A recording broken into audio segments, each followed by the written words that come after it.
This show is part of the Headstuff podcast network. All right. Hi.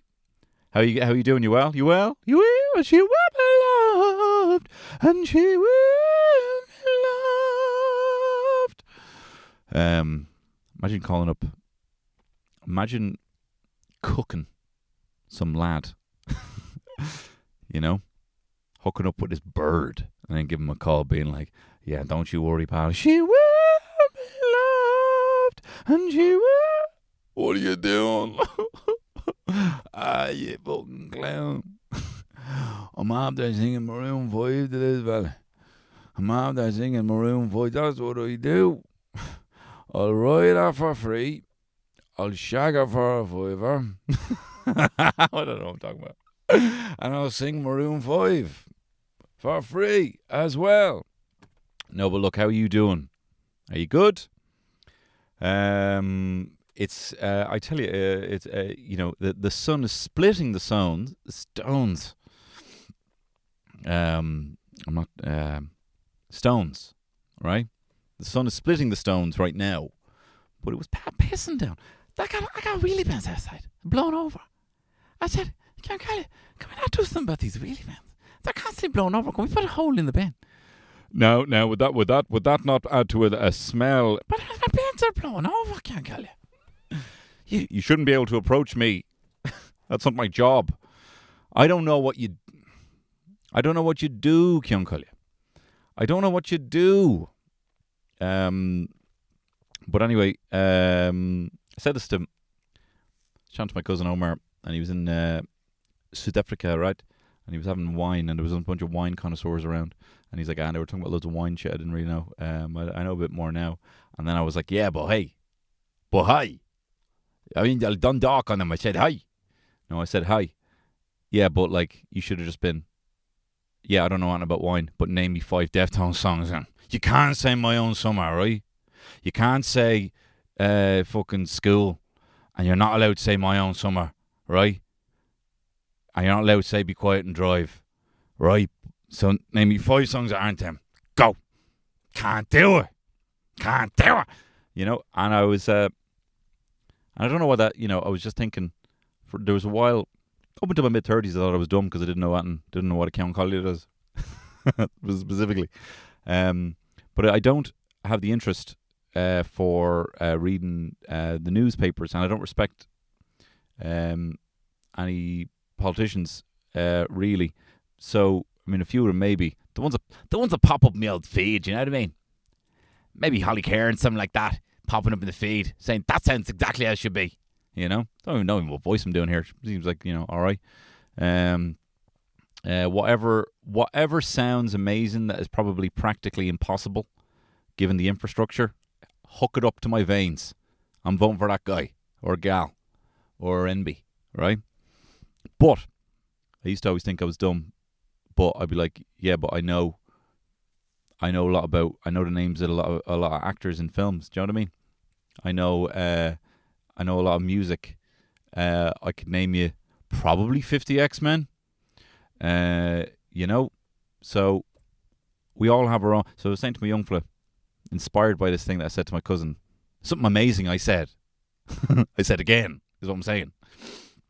I said, son, never let anyone, here, come here to me, son, never let anyone make you feel stupid. Never make anyone make you feel stupid. I says, because you know what, you might have, you know, me and Terry were talking about this.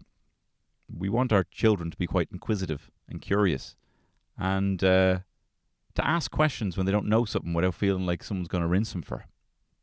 Because if you're ever, I want to say to them, look, if you're ever in a situation you don't know what's going on, just say, hey, explain this to me like I'm a me.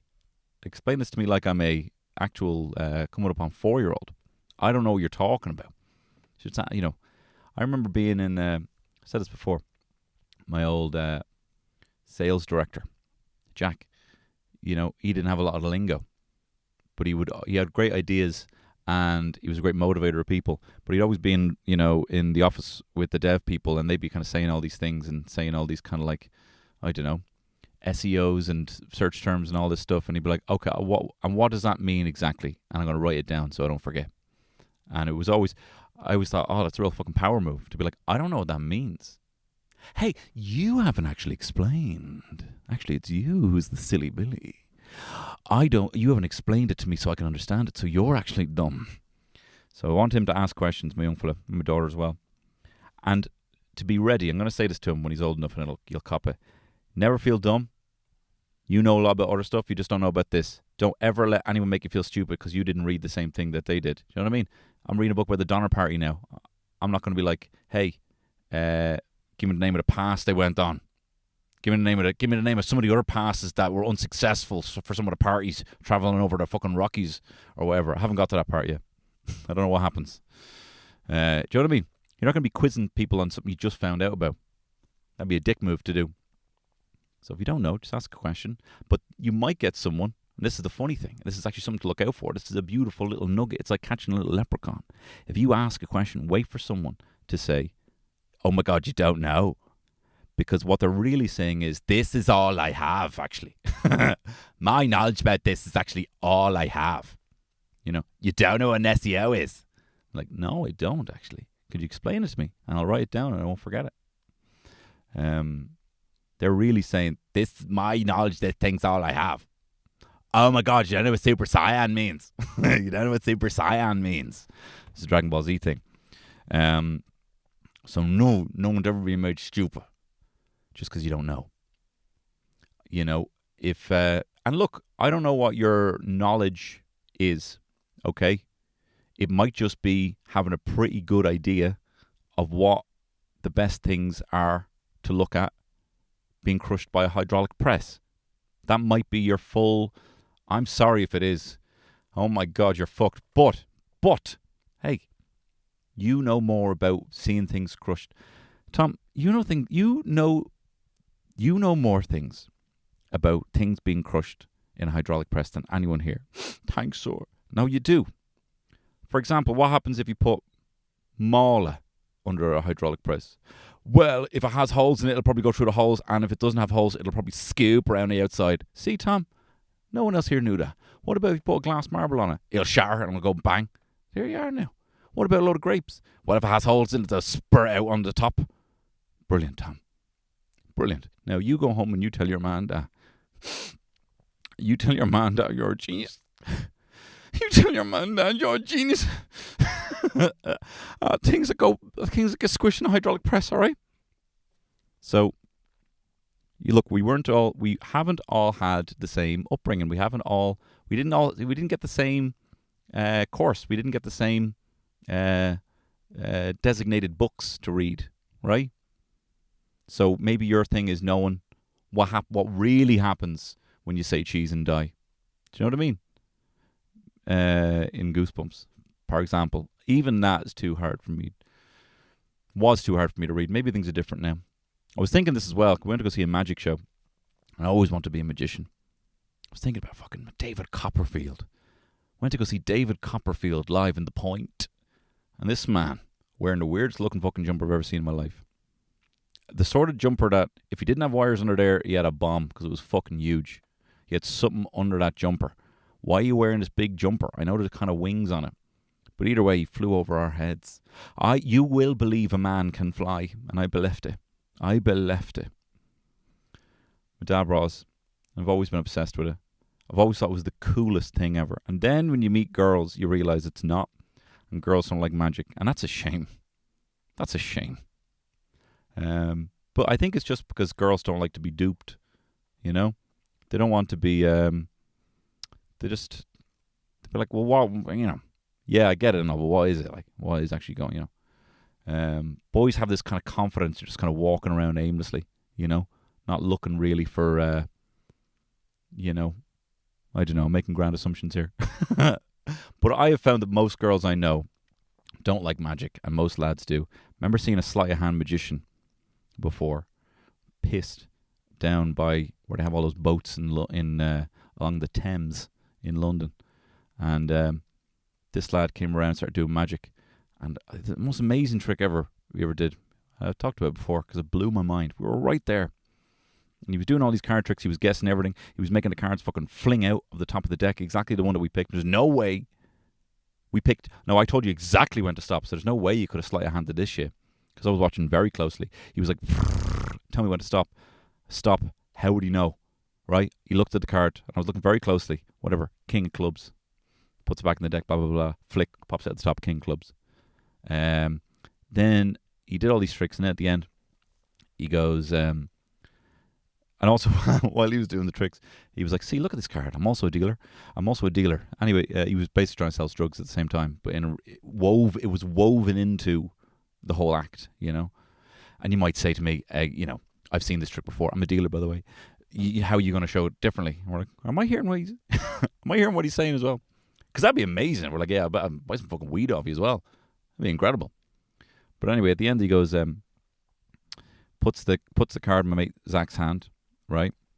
You know, does this kind of trick. Actually, no, Zach has nothing in his hand, right? And then does this trick or whatever, and then says, open your hand. The card is in there. We're like, wow. Hands the card back. He's like, all right, close your hand again. All right, he does. And then he's like, does some other thing, does another trick. And then he's like, and what are cards made of? And we were like, I don't know, paper? And he goes, no, plastic. Open your hand. And Zach had in his hand like a plastic Perspex fucking like cuboid that was too big for his hands to be closed, but he opened them and there was the cuboid. We're like, what? And then my Joe was like, tip him 50 quid. That's from all of us. And then he was like, no, we're not giving you that. We're not giving you that back. But he got a healthy payday anyway. Maybe he was trying to buy the weed, actually. I don't know. We didn't get weed off him anyway in the end. But I've always loved magic. Went to Anfield. You know, went on that dream trip to Anfield to see Liverpool. The mighty Liverbirds. Absolutely trance. Those City squibs, right? Those Man City dirt, right? In the same season, this is just like months before COVID. Probably November 2019, just before COVID. You know, obviously Liverpool win the title. Don't really get to the title. Look, I'm so fucking wrestling obsessed right now. They win the league. Didn't get to celebrate with anyone, but we saw the most important match where they literally just went ahead and kept that momentum for the whole season. I think. I don't really remember, right? Best part about the whole thing was because it was part of like this kind of influencer VIP package. There was a sleight of hand magician came around to all the tables and was burning the ear off this guy. It was the best part of the whole thing. I would so much rather watch someone do sleight of hand magic and go to even the best result of a Liverpool match. I'm not really following Liverpool anymore. They lost to Crystal Palace there, and it doesn't really look like they're going to win the league, so I don't think I'm going to follow them anymore. You know, that is my right, and that is that's what I'm able to do. You know, because as a fair weather fan, let me tell you, the freedom that I have, I've lost interest now. It doesn't really interest me. Seeing the stress going through my brother's face back at the end of March. Liverpool were playing Brighton Easter Sunday. We were over there. Now, to be fair to him, he put out a lovely spread. It was a lovely weather, hanging out in his back garden. You know, the kids run around with his kids. You know, and lovely day. And he's there sitting in the corner on his phone watching the Liverpool match, and he looked very stressed. You know, they were losing 1-0 at one point, and then they got 2 goals. And I said to him, look, here's a little life hack for you, right? Wait for the match to be over and Google it. And then whatever, all the emotions hit you at once, whether it's good, whether it's bad, you maybe won't be, you know, you put a lot of stress on yourself, son. You put a lot of stress on yourself. You know, it's very full on. Anyway, the magician was amazing. This is on the top of my head right now. And I'm going to bring it back to the kind of like, I don't read. You know, I don't have the concentration for reading very much. So I used to always want to be a magician. And I'd say between the ages of like 6 and maybe 14, I'd say every 18 months I'd get like a magic set. And I'd be like, no, this is the time. This is before your YouTube, before you with the YouTube, the computers, right? This is before all that, right? So you have to read everything. And I'm like, this is so boring. I thought this was going to be really exciting. And then it was like, and then be sure to practice. I'm like, fucking practice. No way, man. Fucking practice. No way. Fucking practice. What about Jordan Peterson there? No way. It's more than happiness, but sometimes it's unbearable. Yeah, it's so I was like, wasn't for me. It wasn't my era, you know. There was one trick I was able to do where I was able to get I learned the art of the misdirect from one of these magic kits, and there was a thing where what you were supposed to do was do the kind of cupping the balls trick. The key is to turn and cough. No, the cup in the balls trick, where find where the thing is, and then you have to do this thing halfway through where you would put a fake mustache on. I don't know who wrote this. This is an amazing magic trick. Put a fake mustache on, and then everyone was like, "What's up with that mustache?" And when they were looking at the mustache, that's how stupid people are, including myself. Oh, they're looking at the mustache. They're not looking at your fingers. Now I understand all about misdirection. But I learned a very important lesson. Like, I pulled it off, and they were like, "How'd you do that?" I'm like, "Well, is it something to do with the mustache?" "No, I just wanted to wear a mustache." "It's definitely something to do with that mustache." Mm-mm. So I've kind of had a mustache since I could grow one at about 19, just to constantly have a sense of misdirection about myself. And actually, to be fair, since having the mustache, I've had a lot of, but just been fucking 20 years of misdirection, to be honest. As in, like, no direction. Anyway, son. No, but look, since I'm now very sensitive to misdirection, I can spot it a mile away. You won't get anything past me, although you always do, and I'm always blown away by magic. But anyway, we went to go see this magician, brought the kids and my niece and nephew to this magic show, and it was great. Power from this magician. Was giving it socks to the kids. He had a real, like, tricks weren't going well. Had a wand, went floppy, and he's like, "Come on," Ah!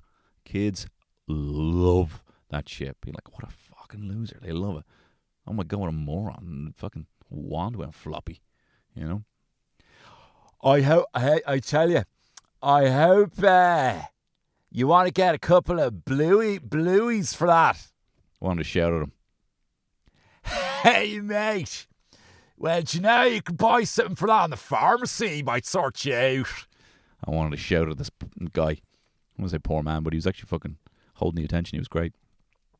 Hey, I know. Hey, maybe tell the wand not to be having 5 pints before it goes out. Maybe you can perform better. Wouldn't mind trying a bit of the old Viag. Don't need it though. And I like the closure of an erection. No, I don't need it. Yeah. I just don't know what happens. I don't have it forever. You know what I mean? My boners are fine for now. But yeah. Don't need to tell you. Don't want to talk any more about that. I've just noticed you can buy them now in the pharmacy. Is all I'm saying. You know the way they sell Viagra in the pharmacy now. We actually bought like a fucking load of them here and crack load into Jonesy's drink, and he had a fucking boner, and we were calling him gay, and he had a stomach ache, and he said his taint was sore, and he had to just kind of sit on a pillow, and we were cracking up at first, and when we bought them, we were absolutely howling, but no, he's just kind of like, took a lot out of him. So I wouldn't recommend it as a jib, as a prank.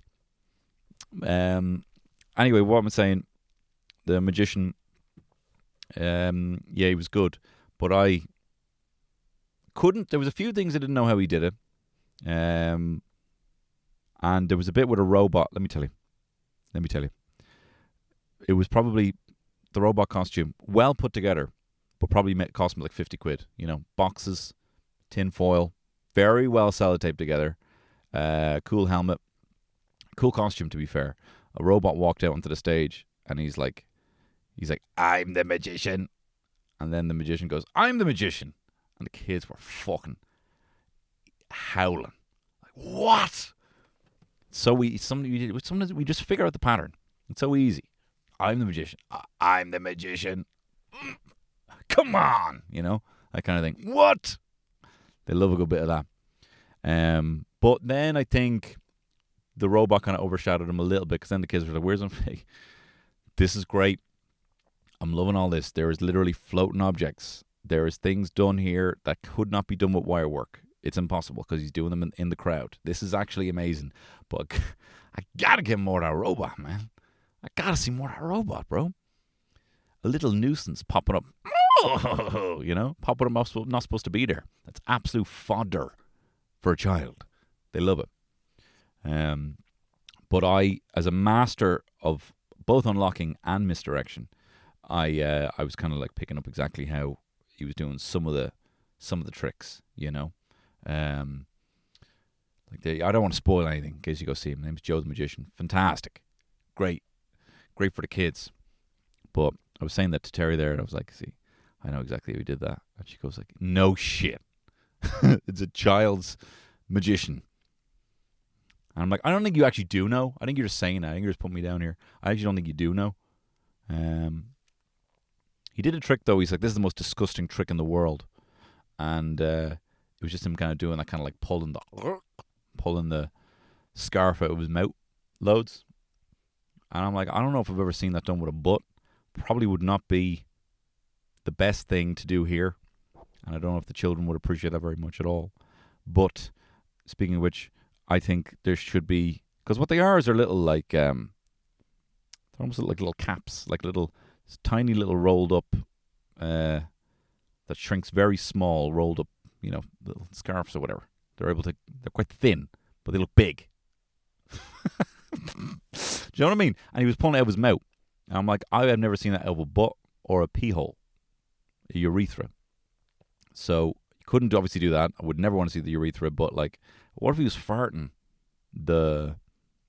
I have been a member of this parish for 30 years, and you had a magician there on last week who was reverse sodomizing himself with a scarf, making flatulence audio. Another thing he did. I'm not going to spoil his set. It was good.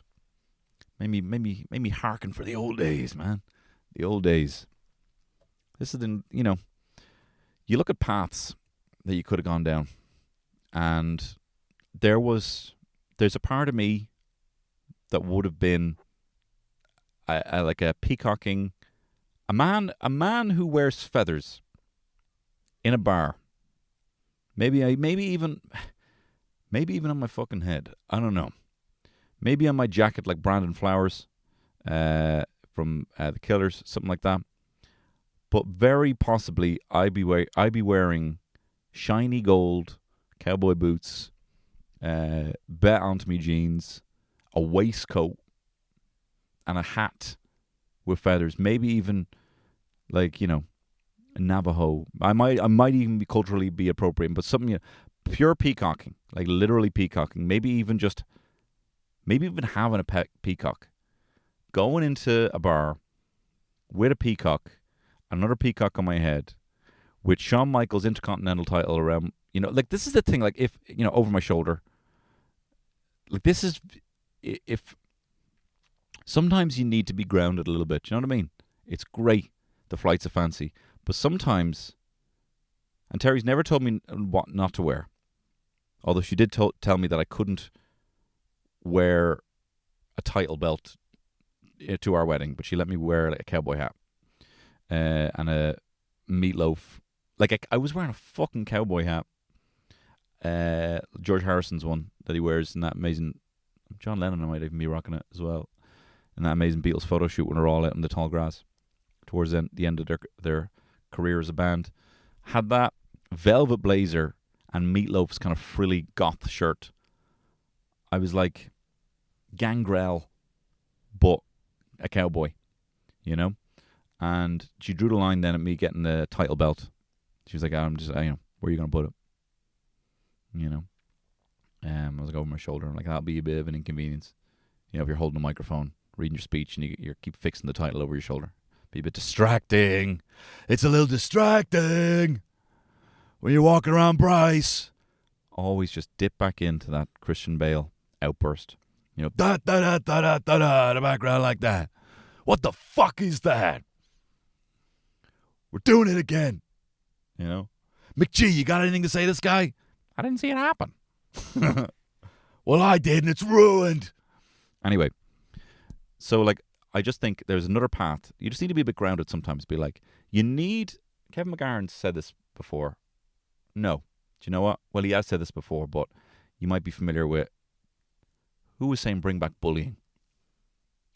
Might even be one of my fellow young hot guys. Bring back a light ribbing.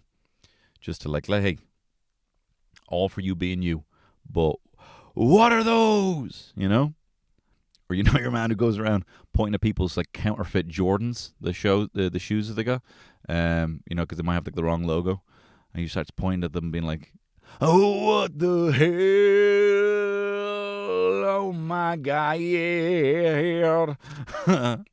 Oh man, you got the Jordans." Lovely. You need people around you like that who are gonna fucking slag you a little bit. Tell you my new one, algorithm's feeding me at the moment, right? Past the old Turkish barber videos, right? Past all that. I've seen it. You know, I feel like they're making shit up at this point. I feel like you got a Turkish guy who's just like, I wonder what happens. I like rubbing foam on people's chests. And whatever medical degree you need me to hang on this fucking wall here, you know, whatever. Barber, in quotes, right? I like rubbing foam on buff lads' chests. So, and I love frigging their ears, right? So, whatever you need for me to do that and have it set up as a legitimate business, that's how it's going to go. And I was mad to them for a while. Now I'm getting deep into the old Indian massage, head massage, ASMR kind of game. Fucking lads on like Indian streets just offering head massages, and they're just like fucking just going in on the fucking scalp. Like every person that gives them a few rupees or whatever is like the best boy. Oh, good boy. You know? You're good boy. Right in there. They frig the ears as well. Maybe there's something to it. You know? Frigging the ear back and forth like that. I don't know. Dogs like it. I like it. Hey, if it's good enough for a dog, it's good enough for me. Feces for dinner? Yes, please. Huh? You know, what you got in that bin? I'm sorry, my darling. My policy is if it's good enough for a dog, it's good enough for me. Can I help myself to your bin? Huh? But I am a good boy. It's the problem. Huh? I'm sorry, my darling. Could I trouble you for an ear frig? Huh?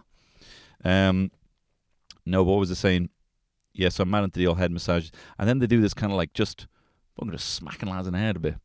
You know, like just kind of like this. They almost have this little specific chop that kind of like, kind of echoes in their cupped hands. And I'm like, I don't understand how this is the best way to use that hand. Are you doing it so you have a bit of variety? Was rubbing too boring for you? Is that why you're kind of chopping them with kind of finger guns? Like taking two guns like they're finger guns and just going ba ba ba ba ba ba ba on the top of their head? Either way, I want one. I want a good head scratch, professional head scratch off someone. Whatever you want to say, yeah, my follicles or whatever. Hey, come on. We know what we're doing here. This should be illegal. Not to shame. Hey, whatever you want to do. I support anyone who wants to, get involved in the sex work game. Punter or provider, whatever you want. But what are we doing here? Yeah, I'm actually just wakening up the follicles so that I can. Hey, you're a little doggy, and you're looking for a good scratch. That's all. Are we not all just a bunch of big dogs looking for a good rub at the end of the day? Huh? What? Huh? So whatever I need to do to get in somewhere, I don't want to pay a lot because it is essentially just a head scratch. But I love just buying into that shit. A good face rub. Well, it's good for the pores. Hey, come on. You just want to do what you did when you were a kid. Pretend to be asleep and have your mate just kind of fuck with you a little bit. Hey, nothing wrong here. We're all a bunch of fucking Fonzies here. We're all cool with it. But call a spade a spade. You're looking to play with fucking doctors here. You're looking to play witches, right? And the sooner we can fess up to it, I think the sooner we can get into the real shit. The real shit. Oh my God. What the hell? Yeah, so that's what my algorithm's feeding me at the moment. That, and let me tell you something. I got very close to myself. Let me tell you something. I don't like using Google Sheets a whole lot. All right. I tell you, I'm a Microsoft in the Word, but a Google in the Sheets. Huh? No, I use Google as well for the word processor as well. So no, but I have this big, massive Excel spreadsheet for my WWE Universe mode. All right. I'm playing the thing in the game where you plot out all the booking. You book all the matches yourself. You book Raw, you book SmackDown, you book the main events. And I got some fucking juicy storylines cooking up right now. I mean, I don't know how often I'll give you these updates because, it takes me probably a night just to get through a few matches of a single week maybe, because I'm playing them all. But I'm loving it. I'll tell you some of the juicy little storylines, little rivalries I got cooking up. Here's one for you, right? I got Cody is going to win to Roman at SummerSlam. And then I'm doing a Bash at the Beach for Rock to face Roman for the Tribal Chief, right? And get to play that out myself. I'm also building a kind of a budding friendship, even though they're existing friends, between Cody and Kevin Owens. And then Kevin Owens is going to try cash in on Cody, botch it at SummerSlam, leading to tensions, building to a kind of a WrestleMania. Two faces with maybe Cody or maybe Owens going heel, going bad. I don't know. Another one I got cooking up for you. I'm setting up a new stable. That's a group, right? You got Judgment Day in there. They're all weird and gothy. I'm going for an all-Irish, right? All-Irish stable. We're getting our Becky Lynch in there. Well, this is what I'm doing. I'm going for more of a kind of Celtic thing at first, calling them like the Two of the Dawning, right?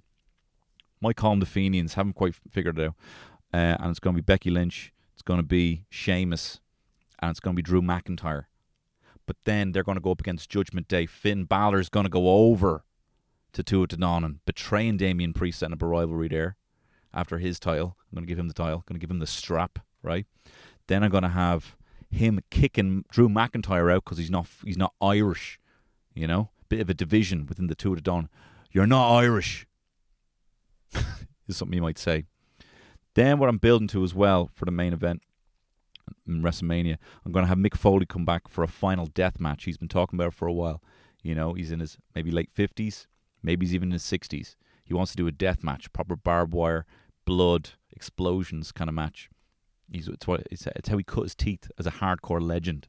I'm going to have him. He's going to do that with a rising star from NXT. That's the kind of like younger brand, right? He's going to get some hardcore lad from NXT in there. He's going to face him. He's going to beat the lad, but be impressed by him that he decides he wants to become the manager of this guy.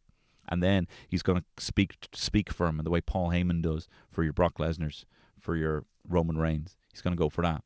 And he's going to get this guy into the main roster of Raw. Then what's going to happen is I'm going to have Mick Foley enter in last the Royal Rumble and miraculously win. Oh my God, he's going to be facing the title. He's going to be facing whoever the champ is. But then what I'm going to do is have the NXT lad, the young protege, win Elimination Chamber, right? And meanwhile, I'm going to have Seth Rollins and CM Punk have a year-long feud, culminating in both of them getting injured at a particularly bloody match, maybe also at Elimination Chamber. And then CM Punk's going to win, but he's going to have to vacate the title. A vacated title, Mick Foley thought he was going to be facing CM Punk, but then with the vacated title, he's actually facing his protege, and that's going to be the main event. Hardcore Hell in a Cell main event that neither of them wanted, but they're going to do it now. They were former friends, mentor. And then I don't know, depending on how I feel about the young fella, he might go over, Foley might go over. And I have a big, long spreadsheet. Terry was like, what are you doing here? I'm like, sorry, I'm just working on something here. Acting real distracted. It's taking me ages. I'm using ChatGPT to help me with it. Because I'm like, here's all my roster. Here's all the pay-per-views. Ask me 10 questions about what I want to generate answers for me, so I know exactly how I want the rivalries and stories to go. And then I'm getting the main stories out, working back from WrestleMania. And then I'm also just going to, I'm proper red pilled right now. So that's been really enjoyable. It's nice having like applying work techniques to a hobby has been particularly thrilling for me anyway. And my sick little fantasies, People don't, and that might sound like a loser to you. Hey, I might sound like a big, stupid fucking loser, all right? But, You know, you got how many of your mates, you know, playing, you know, Football Manager? Jordan right now, my pal Jordan's playing the old one right now on his Mac. Don't think that's weird. So why is it weird me booking a Mick Foley Final Deathmatch? It's not. It's actually class, actually. And I'm going to talk about it at dinner to anyone who'll listen. Apart from the young fella, I can't make him too into stuff that I'm into. You just won't get wrestling. Anyway, that's my shit to figure out. Another thing I've been doing at the moment, I'm trying to bring yeet into the vocab. I'm going to fucking yeet that shit out. Heard my niece saying it. What is she, like 9? I'm like, this is the coolest shit I've ever heard. Alright, I'm saying yeet now. Guess what? That's my new thing now. Well, bro, is this all cap? Is this cap? Or is this bussing? Either way, I'm about to fucking yeet you out of it right now. I don't know if that's, right. Or if this will date terribly, you know. Riz. There's another one I've been using. I got that Riz. And I like when you get a word that actually is a new word, like Riz. Because it's not charm. It's not just charm. It's just an ability. It's kind of results based, you know. Got the Riz. Yeah. I mean, it's kind of like wooing someone. Now I sound ancient. I sound like old balls. Hey, maybe I do need those chewy blueies after all. Anyway, look, thanks very much for listening to this podcast. It was recorded live in my fucking car again. And I do love you. I do appreciate you. And I would love. I like to see you arrive, but I love to watch you leave satisfied after coming seeing me live in concert. I do concerts now. My Letterboxd tour is in Ireland. I'm very close to booking a London gig. I'm so sorry. It's coming very, very soon. I will definitely have a date for you by this time next week. Okay? That is not a guarantee. That is not a promise. Anyway, in Ireland, I will be in Howth, the Abbey Tavern, this Thursday, April 18th. That's almost sold out, so a handful of tickets there. I'll be in the Driocht in Blanchardstown on Friday, April 19th. I'll be in Greystones in the Whale Theatre there next Thursday, April 25th, and Friday, April 26th. I will be in Dowlands in Limerick on Thursday, May 2nd. I'll be in Cork, Cypress Avenue, Friday, May the 3rd. May the 3rd be with you. I will be in Belfast, finally, in the limelight, on Thursday, June 6th. I will be in Dublin and Vicar Street on Friday, June 14th.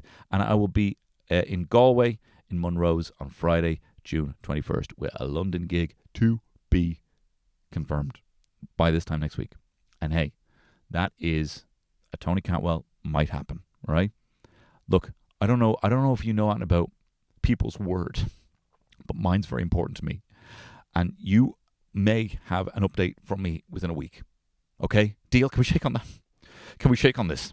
But thank you very much for listening to this pod. I love you dearly. And if you like this pod, I want to hear more of me. You can do so over on Headstuff Plus, where every single Friday there is a podcast this long or longer, or around the same time. It is as good, if not better, some people have told me. So that's where I get into kind of some of the gorier, more sordid details. The too hot for main feed stuff over there. And for the price of a pint, you can support me over there. You can also support Young Hot Guys, the other podcast I do with Shane Daniel Byrne and Killian Sunderman. Also available on Headstuff and with a bonus podcast on Headstuff Plus. We recently over there were chatting to Shane. He's in Australia right now, and we were checking in with him. And it was great getting all the updates, seeing how he's going.